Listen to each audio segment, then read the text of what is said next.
पांच तत्व पृथ्वी, जल, अग्नि, वायु और आकाश से प्राकृतिक पदार्थ उत्तरोत्तर सूक्ष्म बारीक है।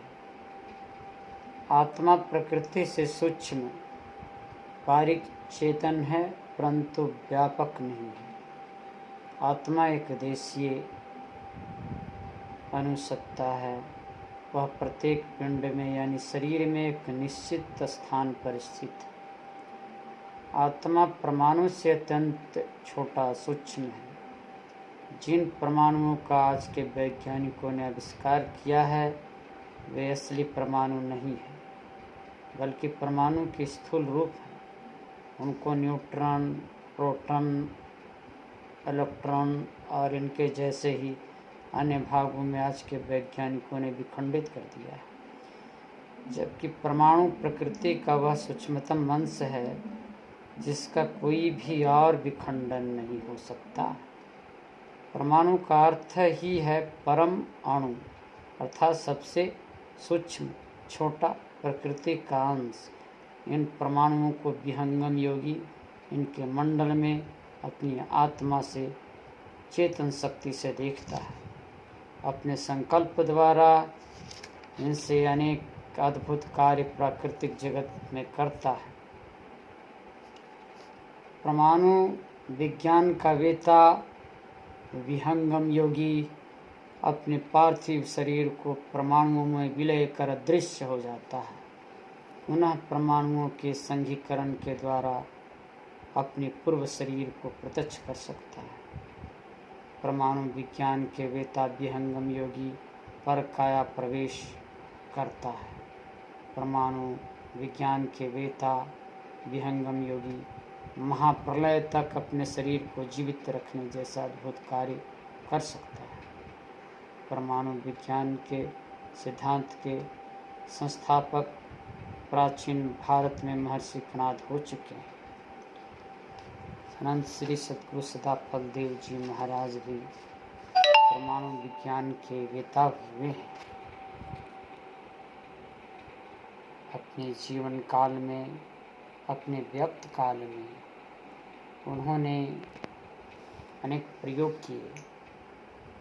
उन्होंने अपने जीवन काल में काया प्रवेश किए, कायाकल्प का प्रयोग किए।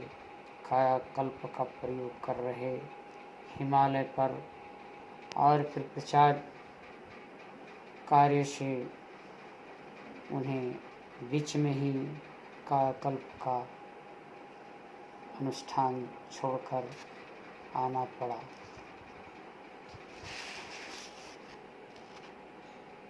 काया प्रवेश को स्वामी जी साधारण क्रीड़ा कहते थे योगियों के लिए।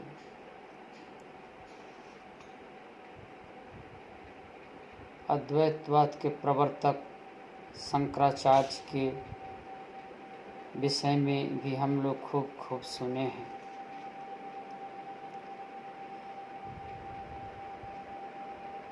इस सिलसिले में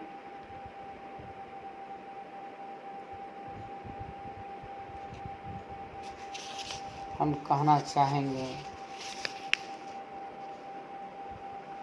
शंकराचार्य जी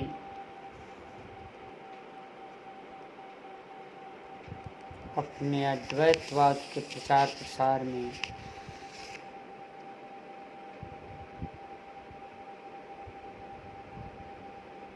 अपने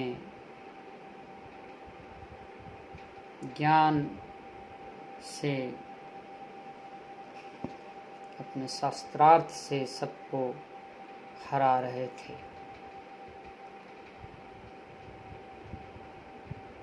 उसी दरम्यान प्रचारार्थ घूम रहे थे।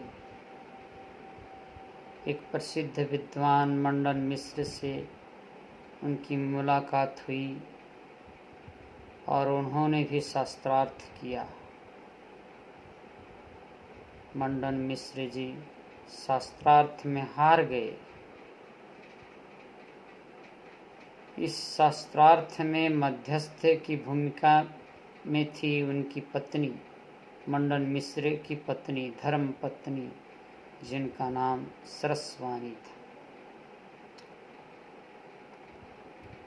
कुछ लोग भारती भी कहते हैं। सरस्वानी ने शंकराचार्य से कहा कि मैं मंडन मिश्र की अर्धांगिनी हूँ और आप वाद विवाद में मुझे भी हराइए।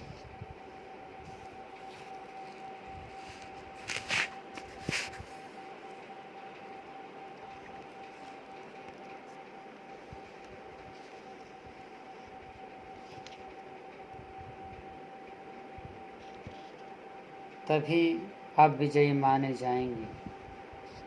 उसने शंकराचार्य से गृहस्थ सुख अथवा दाम्पत्य सुख के बारे में प्रश्न किया। शंकराचार्य ने सोचा कि यदि मैं गृहस्थ सुख, पति पत्नी संबंध या दाम्पत्य सुख के बारे में अपने ज्ञान बल के आधार पर कुछ कहूँ तो हो सकता है कि संन्यास आश्रम पर या मुझ पर ही धब्बा लगे और लोग कहेंगे तुमने गृहस्थ सुख का भोग किया है, तभी तो तुम व्यवहारिक अनुभव की बात बता सके हो। फिर यदि मैं इनका उत्तर ना दूँ तो मैं हार जाऊंगा। मुझे गृहस्थ आश्रम में प्रवेश करना पड़ेगा, क्योंकि वाद विवाद की शर्त यह थी कि यदि शंकराचार्य दाम्पत्य जीवन के सुख के बारे में न बताए तो उन्हें भी गृहस्थ को ग्रहण करना पड़ेगा। इसी सोच में शंकराचार्य चुप बैठे रहे। आखिर सरस्वानी ने कहा, आपको 1 महीने की मोहलत यानी 1 महीने की अवधि देती हूँ। मेरे प्रश्न का उत्तर आप 1 मास तक दे सकते हैं। कहते हैं कि इसके बाद शंकराचार्य गंभीर विचारों में डूब गए।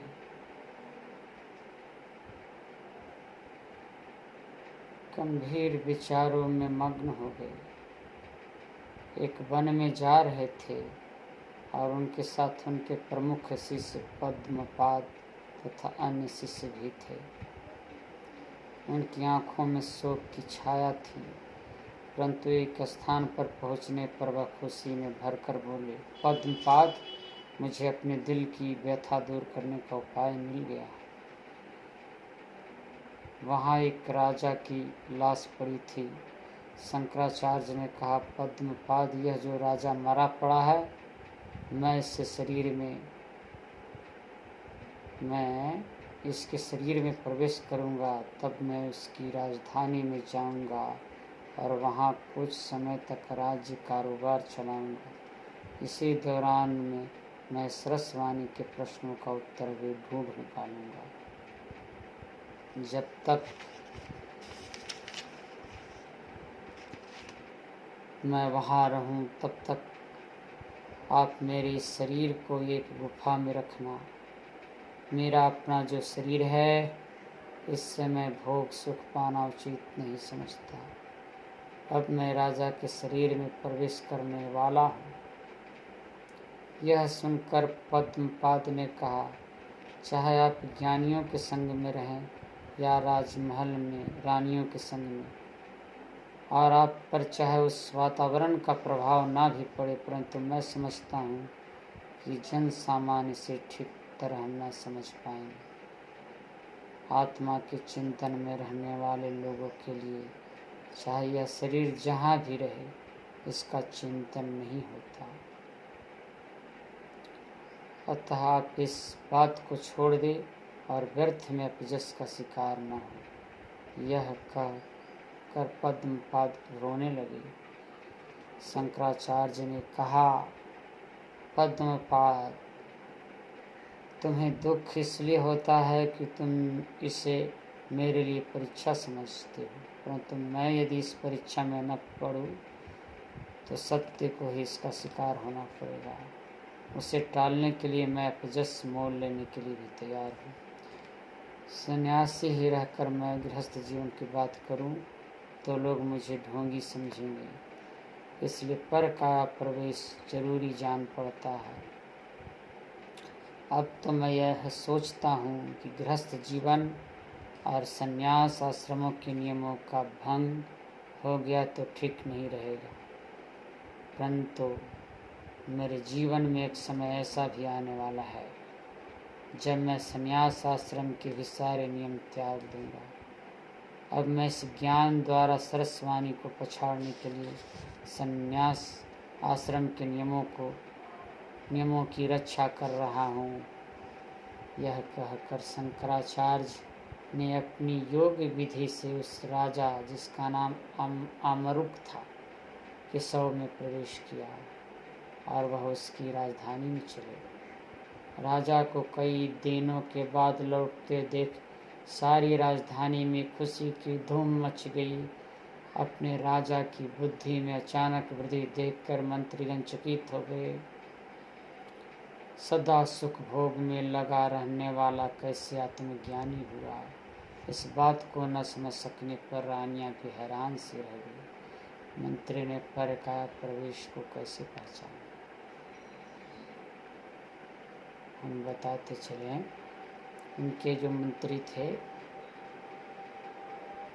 उस राजा के अमरुक के, वो आत्मज्ञानी थे, इसलिए वह समझ गए कि यह उनके राजा नहीं है, कोई और है। उन्हें कुछ संदेह पैदा भी हो गया। उसको ख्याल आया कि यह शायद किसी आत्मज्ञानी अथवा तत्वयोगी आत्मा का पर काया प्रवेश हुआ है, वरना हमारा राजा तो ऐसा था ही नहीं। उसने सोचा कि जिस दूसरे शरीर से यह आत्मा राजा के तन में आई है, यदि उसे जला डाला जाए तो अच्छा होगा, ताकि हम पर बुद्धिमान राजा का शासन बना रहे। बस अनर्थ हो गया। खोजते खोजते उन्होंने वन की गुफा में शंकराचार्य के शरीर का पता लगा लिया। उन लोगों ने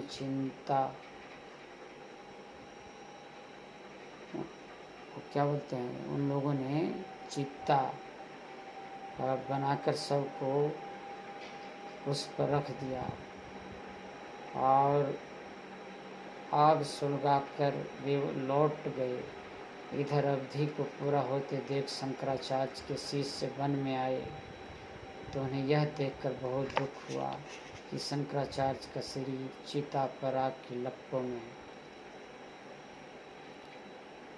पद्मपाद के हृदय में करुण पुकार उठी और उसकी भक्ति तथा पुकार से खींचकर शंकराचार्य की आत्मा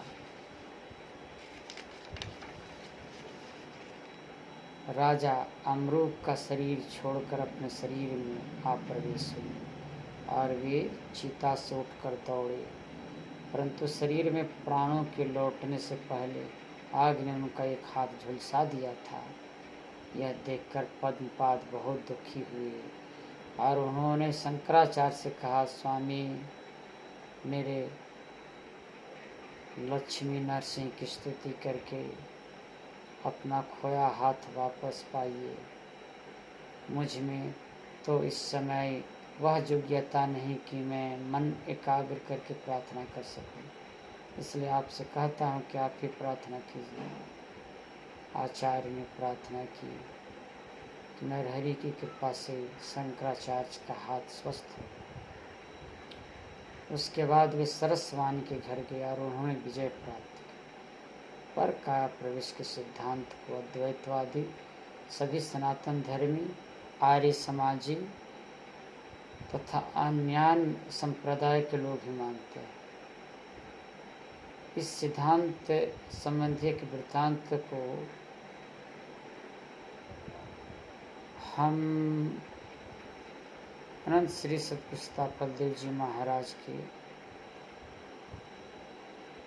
दिव्य जीवन गाथा में भी पाते हैं कि अपनी पूरी शक्ति को किसी शिष्य के अंदर प्रवेश करा दिए। इससे शिष्य चिल्लाने लगे, रोने लगे।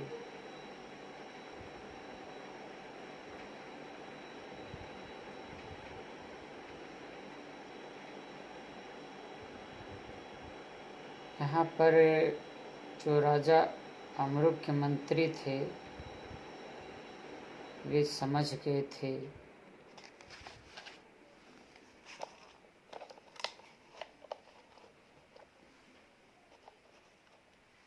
कि ये राजा उनका नहीं है बल्कि कोई दूसरा है।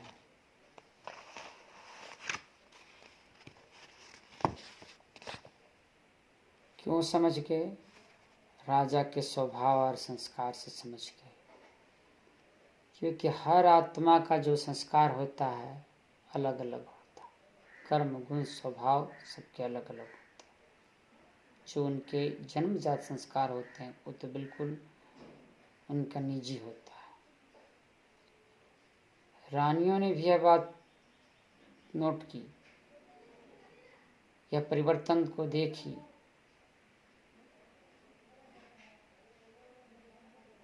मंत्री ने तो देखा कि इनमें एकाएक आत्मज्ञानी अथवा वैरागी के संस्कार कैसे आ गए और एकदम से इसकी बुद्धि इतनी प्रतिभाशाली कैसे बन गई। उसने यह निष्कर्ष निकाला कि अवश्य इसमें कोई आत्मज्ञानी, तत्वयोगी, पवित्रता के नियमों को पालन करने वाली वैरागी आत्मा आई है, परंतु पर का प्रवेश करने वाली उस आत्मा को परमात्मा नहीं माना, क्योंकि उसमें तत्व योगी के लक्षण तो थे, वे परमात्मा के लक्षण नहीं थे। पर का प्रवेश परमात्मा नहीं करते। कुछ लोग ऐसे हैं जो यही कहते हैं कि परमात्मा पर का प्रवेश करते हैं। अद्वैतवादी कहते हैं ब्रह्म सत्यम जगत मिथ्या, ब्रह्म ही सत्य है और जगत मिथ्या है।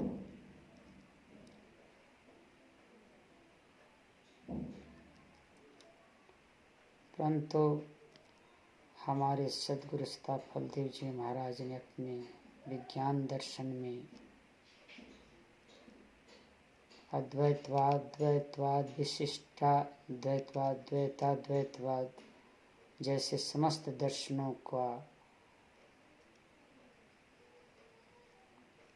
उल्लेख करते हुए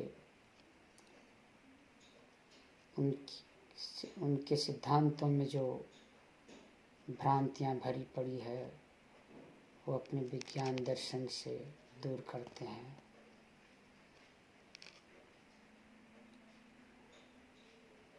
अतएव हमें अनंत श्री सद्गुरु फलदेव जी महाराज द्वारा रचित विज्ञान दर्शन का स्वाध्याय करना चाहिए।